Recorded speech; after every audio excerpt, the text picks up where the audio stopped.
안녕하세요. 3주 수업 진행하겠습니다. 지난 시간에 이어서 표본 축출 방법에 대해서 수업을 진행하겠는데요.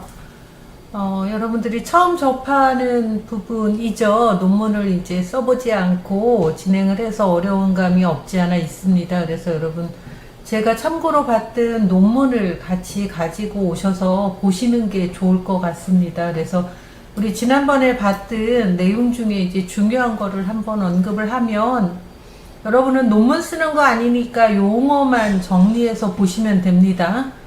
네, 일단은 이제 논문 쓰는 형식이었습니다. 우리 첫 시간부터 했던 게 제목이 있었고, 영문 초록이 있었고, 그죠? 키워드 있고, 색임 있고, 예, 그래서 요거는 이제 알파벳 순서, 여기는 기억, 니은 순서대로 작성해 주시면 되고, 서로는 지난번에 논문 작성할 때 연구의 목적과 필요성이 들어가면 된다고 말씀드렸죠. 그래서 현재 취위생과 학생들의 임상실습, 경향, 그 다음에 이제 참고문헌 같은 거, 이런 거 찾아서 읽으시면서 이제 그거에 대한 도구들이 어떤 걸 썼는지를 이렇게 제시하시면 되고요. 현재 내가 쓰려고 하는 주제가 현재 보고된 내용이 없다는 그런 내용과 함께 이 연구를 왜 했는지가 이제 목적에 이렇게 마지막에 제시하고 있습니다. 네. 일단은 이제 결국은 취위생 학생들의 임상실습 만족도에 어떤 영향을 주는지 3년제와 4년제 학생들의 이제 그 특징을 좀 파악을 해서 임상실습 질을 좀 높이는데 이렇게 기여하려고 했다는 말이 있고, 그 다음에 논문에서 이제 여러분들이 조금 관심 있게 봐야 될 부분들이 이제 이 부분인데요. 여기에서도 분석 방법은 여러분 그냥 논문 가지고 이론적인 내용만 할 겁니다. 여러분이 분석하는 내용 없습니다. 그러면 이제 연구 대상이나 자료 수집 절차에서 꼭 알아야 될 게 여러분, IRB, 예, IRB. 이거는 연구 대상자를 보호하려고 지금 이제 우리 학교의 기관생명윤리위원회라는 위원회에서 내가 이런 설문 도구를 가지고 이렇게 해서 언제부터 언제까지 지역은 어디, 여기 있는 내용 다 해요. 그래서 학생들 220명을 이미 추출해가지고 자기 개입 설문조사를 시행해서 논문을 쓸 건데 허락해 주세요 라고 이렇게 내면 이게 이제 우리 학교에서 허락한 번호입니다. 네. 이게 2018년 5월 달에 개최를 해서 내가 네 번째 순서가, 이 논문을 이렇게 이런 설문 문항을 가지고 논문 쓰는 걸 허락하겠다라고 해서 이 IRB가 굉장히 중요합니다. 예전에 황우석 박사 사건 알죠? 예, 그 사건이 있고부터 연구 대상자를 보호하기 위해서 여기에 더 이상의 설문을 추가하거나 뭐 이러면 문제가 돼요. 다시 IRB를 받아야 돼요. 그리고 학회지 논문은 이 IRB 승인 번호가 있는 것만 받아주고 있어요. 그 다음에 여기 보면 이제 요건 이제 이미 추출은 조금 이따 할 거예요. 비확률 표본 축출의 한 방법이라는 거. 그 다음에 이 220명은 이 G파워 프로그램 가지고 내가 이러이러한 변수를 가지고 논문 통계를 회귀 분석을 할 건데 얼마나 하면 좋겠냐고 물어보면 우리 책에서도 나왔죠. 189명이 최소 표본이다. 그러니까 이 인원이 내려가면 안 됩니다. 그래서 220명을 했다는 얘기고, 연구 도구는 쉽게 얘기하면 설문 문항이에요. 설문 문항. 예. 설문 문항. 그러니까 이런 설문 문항을 가지고 내가 논문을 쓸 건데 이제 허락을 받는 거죠. 예. 그래서 여기에서 설문 문항에서 이제 중요한 게 신뢰도입니다. 신뢰도가 보니까 0.954, 뭐 3년제, 4년제는 0.여기도 0.954네요. 0.6 이하가 내려가는 설문 도구는 쓰면 안 돼요. 신뢰도가 낮아서. 예. 그 다음에 여기서 내가 언급은 안 됐지만 이 설문 문항에 타당도라는 것도 봤어요. 예, 그냥 듣기만 하세요. 나중에 뒤에 설문할 때 다시 또 나올 겁니다. 타당도는 설문 문항별 지수가 0.4가 넘는 것만 쓴 거예요. 예. 0.6은 신뢰도를 본 거고요. 여기서 연구 도구에서는 그게 제일 중요합니다. 그 다음에 5점 리커트 척도는 반드시 신뢰도 분석해야 됩니다. 네. 그 다음에 SPSS 통계 프로그램 썼다고 돼 있고, 이제 여기는 통계 분석한 거 제시해놨는데, 이거는 뒤에 가서 다시 하겠습니다. 예. 그 다음에 연구 결과는 여러분 나온 값 이렇게 표기하는 거 알고 있죠? 예. 예, 다음에 이제 여기는 조금 더 나오겠지만, 이렇게 이제 표 단위. 예. 여러분, 우리 다 설명했었네요. 그죠? 예.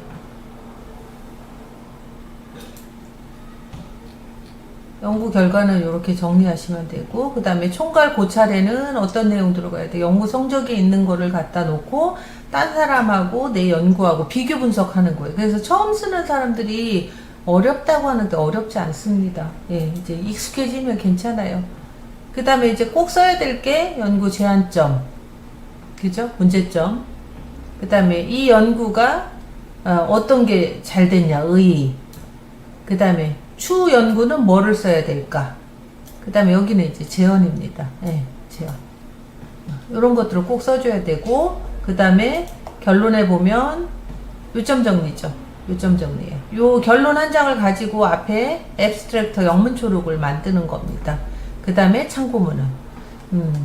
여러분 어려울 수 있습니다. 어려울 수 있지만 그래도 여러분들이 통계학을, 국왕보건 통계학을 배우는데 일반 통계학의 가장 기본적인 용어 정도는 알고 가셔야 되고요. 여기 표본 축출 방법은 우리 국시에 출제되는 범위입니다. 그래서 한번 보시면 확률 표본 축출은 표본을 축출할 때 모든 자료가 동일하게 축출될 조건에서 축출하는 것을 우리가 이제 무작위 축출이라고 표현하고 지난번 한번 설명했죠. 그 다음에 비확률 축출은 연구자가 모집단하고 비슷하다고 판단되는 표본을 임의로 축출해서 조사자의 편견이 일부 개입돼서 선택적으로 축출하는 것을 임의 표본 축출이라고 한다. 그래서 내 논문에 보면 편의 추출, 임의 표본 축출 이렇게 용어를 썼는데요. 비확률이라는 얘기입니다. 비확률 표본 축출. 표본을 축출하는 방법은 크게 이렇게 두 가지가 있다는 걸 알고 계시면 되고요. 그 다음에 표본 축출에 대한 원칙입니다. 더 큰 표본이 유용하다. 표본이야 크면 클수록 좋죠. 근데 뭐가 문제일까요? 이렇게 표본이 크면 돈이 많이 들겠죠. 시간도 많이 들고. 그러니까 적절하게 표본을 축출하는 게 중요한데 그거를 해결해 줄 수 있는 게 설문에서는 G파워 프로그램입니다. 그 다음에 표본은 모집단을 대표해야 됩니다. 그러니까 내가 치위생과 학생들의 임상실습 만족도 3년제 4년제 학제 간에 비교해서 썼잖아요. 그러면은 표본은 크면 클수록 좋다고 하니까 내가 전국에 있는 치위생과 학생 대상으로 일부분 몇 명씩 이렇게 표본 뽑았습니다. 그 다음에 임의 축출 원칙을 따라야 한다. 이건 조금 이따 설명하겠습니다. 표본의 크기가 크면 클수록 모집단, 클수록 더 근접하게 모집단을 측정할 수 있다. 아주 좋죠, 하면. 모집단에서 중요한 거는 얼마나 정확하게 모집단의 특성을 대표할 수 있느냐 이겁니다. 그래서 뭐 확률을 해도 되고 비확률을 해도 되고 상관없습니다. 근데 아무래도 확률 쪽이 확률 표본 축출법이 자료 수집이 더 방대하겠죠. 한번 보시면 방법들이 어떤 거에 있는지 보시죠. 뒤에 이제 순서대로 나오겠지만 단순 무작위 표본 축출법입니다. 그 다음에 계통적인 축출법입니다. 층하 축출법입니다. 짐락 축출법입니다. 그래서 각각의 정의를 여러분들이 알고 있어야 되겠죠? 하나씩 살펴보겠습니다. 확률 표본 축출법 방금 했던 종류. 첫 번째 단순 무작위 축출법입니다. 가장 기본적인 확률 축출 방법입니다. 확률 표본 축출 방법. 모집단으로부터 표본을 축출할 때 임의적 조작 없이 표본이 동일하게 선출될 기회를 갖는 표본 축출 방법입니다. 동일이 포커스입니다. 그죠? 가장 기본적인 확률 표본 축출 방법이다. 모집단으로부터 표본을 뽑을 때 표본이 동일하게 선출될 기회를 갖고 있다. 대표적인 방법은 난수표 이용법, 통속의 쪽지, 주사위, 그죠? 통계 프로그램, 원형 회전판 뭐 이런 것들이 있습니다. 우리 여러분 요거 난수표 검색 한번 해보시죠. 숫자가 3개, 4개, 이게 이제 대면이었으면 제가 실습을 좀 했을 텐데요. 그룹으로 이렇게 쭉 줄별로 숫자가 써 있습니다. 그러면 거기에서 3자리나 4자리나 단위 정해놓고 표본을 뽑으면 됩니다. 내가 만약에 400명을 뽑을 거면 3자리 숫자 기준으로 뽑아야 되겠죠. 그죠? 예. 그래서 400이 넘으면 버려야 되고, 이게 이제 난수표에서 지칭하는 숫자가 가리키는 걸, 모집단에서 빼면 됩니다. 그래서 난수표 많이 쓰고 있습니다. 우리 통속의 쪽지법은 여러분 뭐 저기 할 때 좀 보시지 않았나? 연합 MT? 예, 희근껏 출점할 때, 그죠? 그 다음에 주사위는 뭐 잘 알고 있고, 통계 프로그램은 우리 이제 전국민 실태조사 뭐 이런 데서 좀 써먹고, 원형의 전파는 왜 복권 같은 거 쓰세요 하면서, 또는 요새 뭐 다트 같은 거 뭐 이런 거 많이 하죠. 예, 그렇게 하는 거. 이런 것들이 다 단순 무작위 축출법입니다. 장점이 뭐가 있는지 한번 보시죠. 장점은요, 자료 계산이 쉽습니다. 그 다음에 뭐가 있을까요? 자료 분류 시에 오차 개입이 적겠죠. 이건 확률로 하는 거니까. 그 다음에 모집단에 대한 기왕의 정보를 갖고 있지 않은 경우에 적용한다. 그러니까 모집단에 대한 정보 없어도 돼요. 그 다음에 얘의 가장 큰 특징은 표본 축출 기회가 동등하다는 거죠. 그죠? 누구한테 더 조건을 좋게 만들어주지는 않죠. 그래서 독립적이기 때문에 축출된 표본의 대표성이 높습니다. 그게 장점이고요. 단점 보세요. 단점은 표본 작성이 어렵습니다. 아이고, 네, 보시면 표본 작성이 어렵습니다. 그 다음에 표본 규모가 커야 된다. 연구자가 모집단에 대해서 가지고 있는 지식을 활용할 수 없다. 동등하니까. 그죠? 표본 규모가 커야 된다. 샘플 뭔지 아시죠, 형이? 모집단 정의 뭔지 아시죠? 예.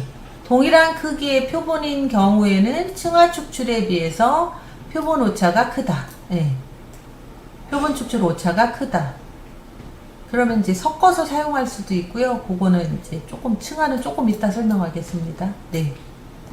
일단은 표본 작성이 어렵고, 표본 크기가 커야 되고, 그 다음에 모집단에 대한 지식 활용할 수 없고, 동일 크기일 때는 표본 뽑았을 때 층화 축출보다 오차가 크다고 되어 있네요. 네. 이게 단순 무작위 축출법이고요.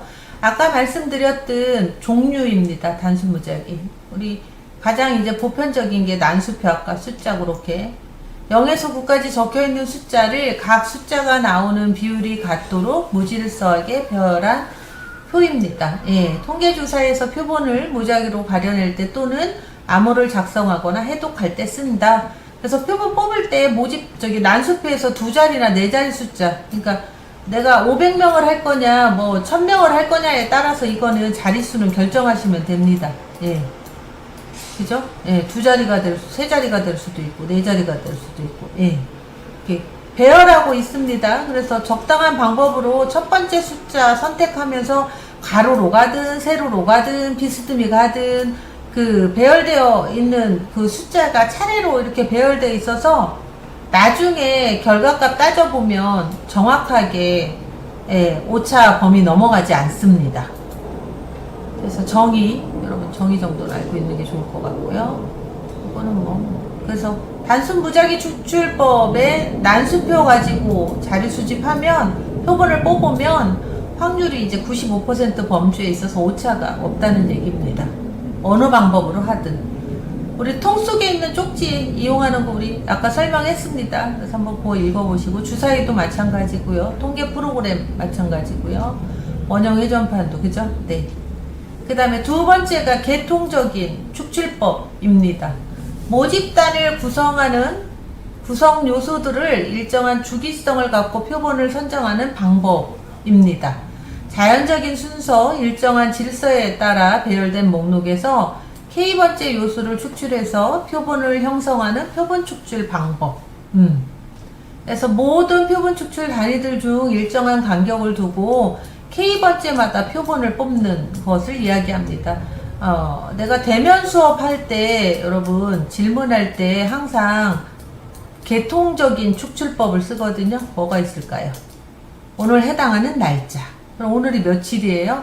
14일이면 14번부터 24번, 34번, 그죠? 4번. 뭐 이렇게 시키면 K번째마다 선택을 해서 표본 뽑았잖아요. 그죠? 이게 계통입니다. 모집단 구성단위의 배열은 비계통적인 무작위 배열로 이루어져야 하고요. 연구자의 편견을 피하기 위해서 첫 번째 요소는 반드시 무작위로 선정하는 것을 원칙으로 한다. 그래서 K번째마다 표본을 뽑는 거다. 계통적인 게. 모집단의 규모를 파악한 다음 그에 따라 표본의 규모를 결정한다. 모집단을 형성하는 각 구성단이 본래의 배열 또는 순서를 파악하여 이용한다. 대표적인 게 이제 전화번호라든가 군번, 학번, 선거인명부. 예. 계통적인 축출법입니다. 장점은요. 비전문적인 조사원이 할 수 있죠. 예, 단순 무작위 표본 축출법 대용으로도 사용할 수 있죠. 모집단 전체에서 표본을 축출할 수 있어서 대표성이 있죠. 표본 축출이 간편하죠. 오차도 줄일 수 있습니다. 표본을 뽑는 과정. 그 다음에 모집단에 대해서 기왕의 정보를 갖고 있지 않을 때 사용할 수 있다. 대개 확률 표본 축출법은요. 모집단에 대한 정보가 없어도 됩니다. 그 다음에 표본 축출이 쉽죠. 빠르죠. 그 다음에 모집단이 클 때 효과적이다. 단점은 그럼 뭐가 있을까요? 중간에 선정된 K번째 조사단이 사이에 있는 거. 내가 아까 14번, 24번 이렇게 가면 중간에 있는 조사 단위는 무시되는 거잖아요. 그게 단점입니다. 그 다음에 모집단의 구성 배열에 지나치게 신경을 쓰면 층화 표출과 같은 결과로 오차 개입이 높아질 수 있습니다. 그 다음에 모집단 배열이 일정한 주기성과 특정 경향성을 보일 때 편견이 개입되어 표본의 대표성에 문제가 있습니다. 네. 그래서 지나치게 조작하면 안 됩니다. 있는 그대로 가지고 쓰시면 됩니다. 그 다음에 세 번째입니다. 층화표본 축출법. 예. 또는 층화축출법 동의합니다. 예. 집단의 구성 성분에 대하여 사전에 어느 정도 정보를 갖고 있는 경우 모집단 특성을 반영하여 모집단을 구성 성분에 따라 서로 겹치지 않게 여러 계층으로 분할한 다음에 각 계층별로 단순 무작위 표본 축출법을 적용시켜서 표본을 얻는 것. 모집단이 서로 겹치지 않게 몇 개 동질적인 소집단으로 나눴네요. 그죠? 그래서 각각의 소집단을 우리가 계층이라고 하네요. 그 다음에 소집단을 나누는 걸 층화라고 하네요. 그죠? 예. 뭐가 있는지 한번 보시죠. 뭐가 있을까요? 층화 또는 층화 변수는 층화 축출법 효율을 결정하는 가장 중요한 작업이다. 그러면서 그 성별이라든가 지역, 직업, 연령. 예. 우리 성별 이미 층화가 돼 있죠. 그 다음에 연령도 마찬가지죠. 직업도 마찬가지죠. 지역도 마찬가지죠. 이제 만약에 이런 것들이 안 돼 있다면 이거를 만들어야 되니까 단점, 오차 개입이 될 수 있고요. 우리 학교 같은 데는 대표적인 게 우리 학년이잖아요. 학년이 층화입니다. 이미 나눠져 있습니다. 그 다음에 우리 학교는 특징적인 층화가 있습니다. 뭐가 있을까요? 보건계열과 비보건계열. 예.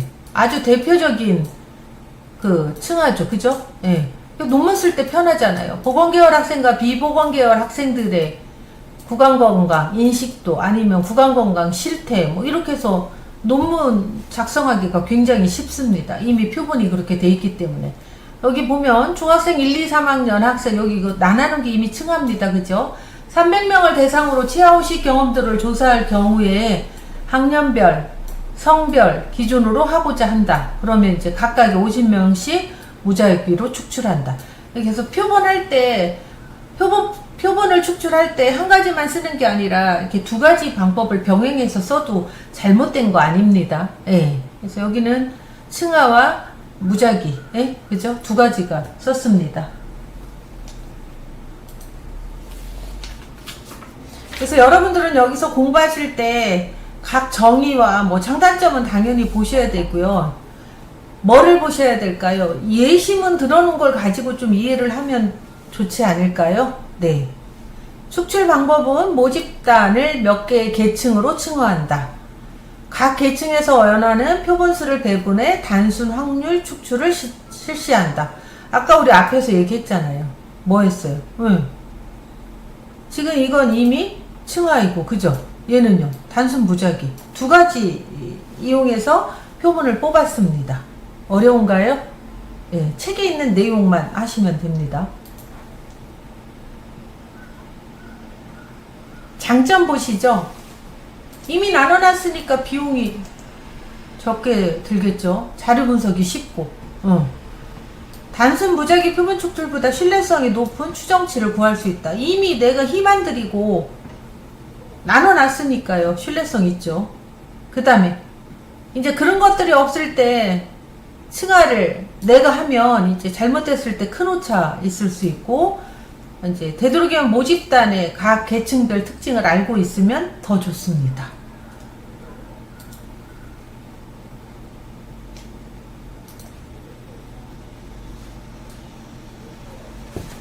이거는 숙제인데 한번 작성해보세요. 의료기관 수를 축출하는 겁니다. 일단은 이게 내원 환자 수를 추정하기 위해서 먼저 의료기관 수를 뽑아야 되는데, 뭐 이 통계라고 하기보단 여러분 수학 이용해서 하면 될 것 같습니다. 그죠? 네. 종합병원, 병원, 의원 몇 개예요? 230개네요. 그죠? 예. 230개 중에 이제 30개를 뽑을 겁니다. 의료기관을. 그죠? 의료기관을. 근데 똑같이 10개 하면 형평성이 안 맞잖아요. 왜요? 종합병원은 10개고 병원은 20개고 의원은 200개니까 어디가 더 많아야 될까요? 의원이 많아야 되고, 그 다음에 병원이고, 그 다음에 종합병원이고. 그러면 한번 작성해 보십시오. 네. 그 다음에 네 번째입니다. 집락축출법입니다. 네. 중요한 거 같네요. 그죠? 왜요? 우리 국민구강건강 실태조사 하잖아요. 5년에 한 번씩. 이거는 국가 간에 서로 비교하는 지표입니다. 구강상태를. 모집단의 구성 단위를 인위적 혹은 인위적 기준으로, 자연적 또는 인위적 기준으로 몇 개의 집락으로 구분한 다음에 조사 단위의 집합인 집락을 축출 단위로 해서 모집단으로부터 표본을 무작위로 필요한 집락을 축출하는 방법이다. 비용과 시간이 절약되고 광범위한 대규모 조사에 많이 사용된다. 그게 이제 우리나라의 국민구강건강 실태조사입니다. 예. 그래서 여기까지 하고 잠시 쉬었다 하겠습니다.